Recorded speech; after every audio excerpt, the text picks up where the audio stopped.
Sunny, ano lang? Two questions ha. Sunny, musta first game sa Ginebra? Ayun.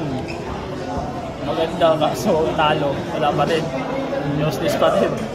Okay ako dun sa siyempre maganda ginawa kaso nga lang talo.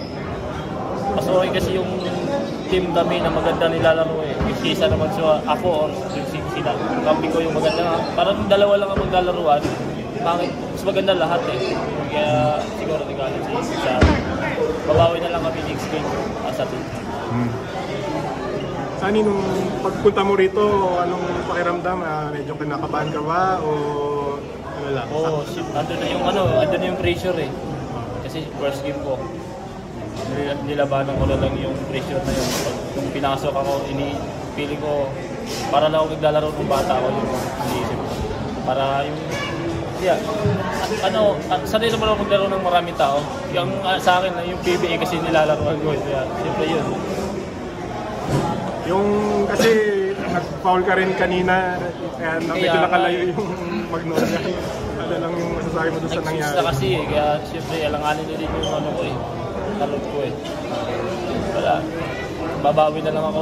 Siguro itatama ko na lang yung pagkakamali ko ngayon. Tingin mo ba after this game, kahit paano yung kaba, medyo mawawala na, masasanay ka na rin sa laro sa PBA? Ano po? Sa next game mo, yung kaba, yung pressure, medyo mababawasan pa dahil syempre nakalaro ka na nung first game. Siguro, yun, kasi baga yung first game ko, medyo nagagana siguro sa next game kasi parang nadadala ko na yung first game ko eh. Siguro ganun mangyayari.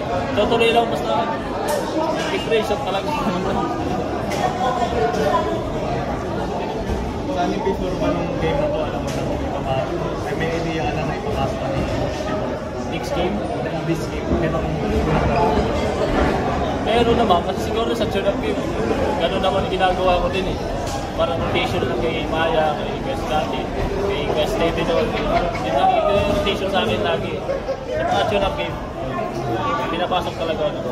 Kasi sa akin naman, inaano ko naman eh, ginagawa ko naman yung sa mga punta ng maaga, insalo. Sunny, thank you. Thank you, Sunny.